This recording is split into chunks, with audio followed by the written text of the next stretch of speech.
Students, तो इस video के अंदर हम लोग एक्सरसाइज 2A का क्वेश्चन नंबर 5 से क्वेश्चन नंबर 10 तक सॉल्व करेंगे। देखते हैं क्वेश्चन नंबर 5। क्वेश्चन नंबर 5 है ये। तो कैसे सॉल्व करना है इस क्वेश्चन को? तो इस क्वेश्चन को सॉल्व करने के लिए हमें सबसे पहले क्या करना है, हम एक एक करके पहले ब्रैकेट को सॉल्व करेंगे। तो यहाँ पर ये 1/3 है माइनस में, तो माइनस को हटाने के लिए हम लोग क्या करेंगे, ये 3/1 हो जाएगा। पावर जो है वो 3 हो जाएगा। यहाँ पर भी बिल्कुल वैसे ही करना है, 2/1 हो जाएगा ये, और पावर जो है वो 3 रहेगा।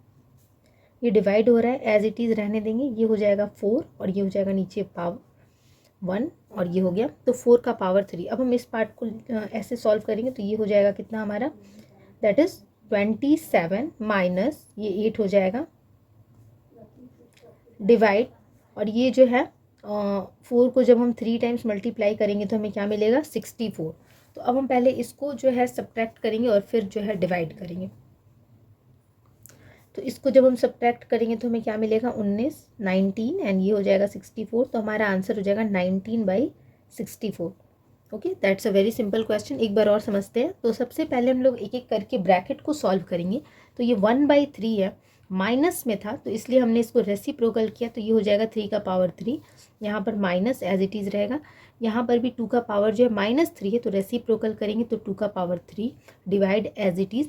फिर यहाँ पे 4 का पावर भी माइनस में था तो हम इसे रेसिप्रोकल करेंगे, तो ये 4 का पावर 3, ये 64 हो गया, ये 27, ये 8, इसको सब्ट्रैक्ट करेंगे तो 19 डिवाइड में दिया था इसलिए हो गया 19/64। नेक्स्ट क्वेश्चन देखते हैं। क्वेश्चन नंबर 6 है। क्वेश्चन नंबर 6 को भी वैसे ही सॉल्व करना है। सबसे पहले हम लोग रेसिप्रोकल करेंगे क्योंकि यहाँ पे माइनस में पावर है, तो ये 3/4 हो जाएगा माइनस ये यहाँ पे हो जाएगा 4/1 और इसका होल पावर जो है वो हो गया -1। तो पहले इस पार्ट को सॉल्व करेंगे। तो इन दोनों का एलसीएम लेंगे तो ये 4 हो जाएगा, ये 3। 1 के टेबल में 4 कम्स इन 4 टाइम्स, तो यहाँ पे 4 4s आर 16 और ये -1। तो अब इसे सॉल्व करेंगे तो कितना हो जाएगा, ये हो जाएगा 4 और ये 16 - 3 करेंगे तो ये -13। अब -13/4 जो है और उसका पावर क्या हो जाएगा, -1।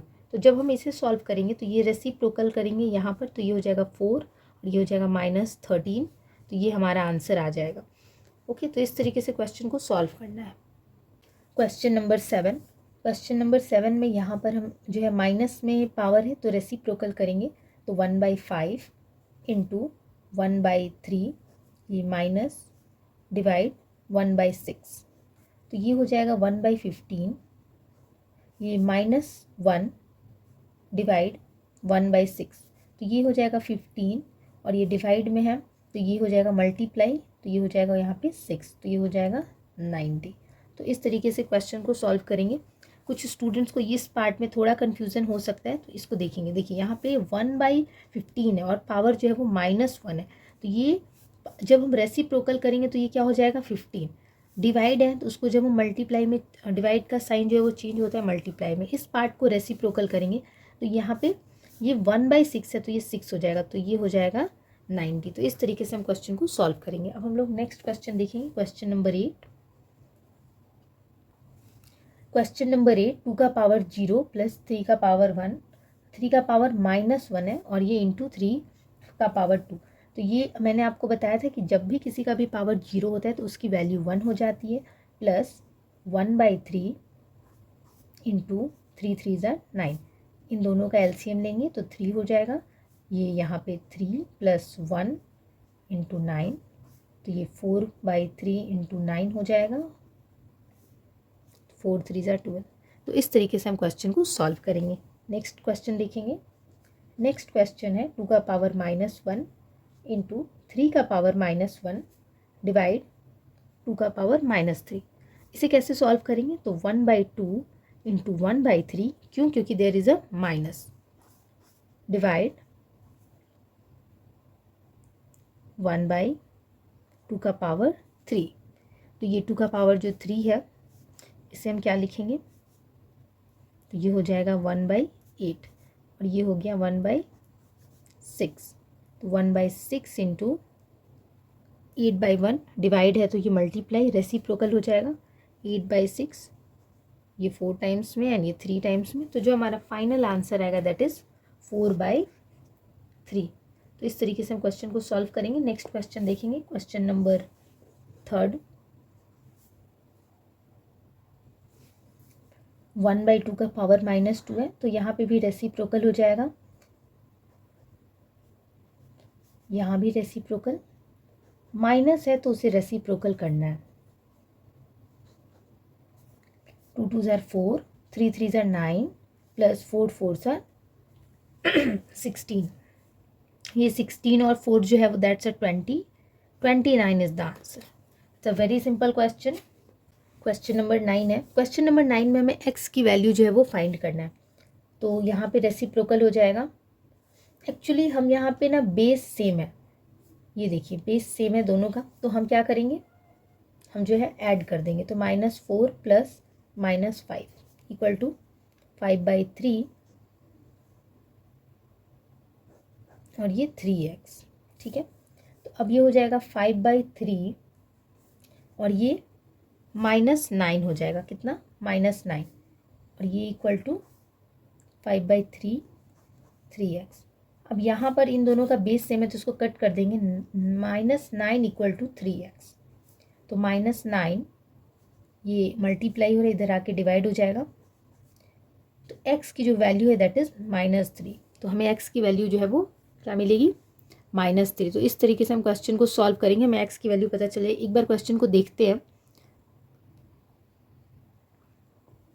देखिए सबसे पहले तो यहाँ पे जो है मल्टीप्लाई हो रहा है, ठीक है, बेस सेम है, तो पावर हम क्या करेंगे, पावर जो है वो हम ऐड कर देंगे। जब हम पावर ऐड करेंगे तो माइनस माइनस जो है वो प्लस हो जाएगा। अब ये दोनों बेस सेम है तो इन दोनों बेस को हम कट कर देंगे। -9 जो है वो किसके बराबर है, 3x के बराबर है। तो यहाँ पे -9 इन दोनों के बीच में हो रहा है मल्टीप्लाई, वो इस साइड आएगा तो हो जाएगा डिवाइड। तो इस तरीके से क्वेश्चन को सॉल्व करेंगे। नेक्स्ट क्वेश्चन है which is the question number 10। Question number 10। Question number 10 में भी यहाँ पर बेस सेम है। इस क्वेश्चन में भी हमें x की वैल्यू फाइंड करना है, तो बेस जो है वो सेम है, तो हो जाएगा 4/9 4 प्लस -7 इक्वल टू 4/9 2x - 1। तो ये हो जाएगा 4/9। अब जब हम इसे सब्ट्रैक्ट करेंगे तो ये क्या हो जाएगा, -3 प्लस माइनस माइनस यहाँ पर, तो माइनस का काम करेंगे, साइन जो बड़ा होता है, तो ये हो जाएगा -3 इक्वल टू 4/9 2x - 1। अब ये दोनों कट, तो -3 इक्वल टू 2x - 1। अब इसे हम सॉल्व करेंगे, तो -3 ये यहाँ पर माइनस जो है वो प्लस माइनस जो है -1 है, तो वो इस साइड आएगा, तो ये हो जाएगा +1 इक्वल टू 2x। ये प्लस माइनस -2 इक्वल टू ये हो जाएगा 2x। तो अब हम इसे इस तरीके से लिख सकते हैं, -2/2 इक्वल टू x। तो हमारा जो आंसर है दैट इज़ -1। तो इस तरह से हमें क्वेश्चन 10 का भी आंसर जो है वो मिल गया। Thank you everyone. Next video में हम लोग जो है 3 जो बचे हुए क्वेश्चन है उसको सॉल्व करेंगे, 11 12 एंड 13।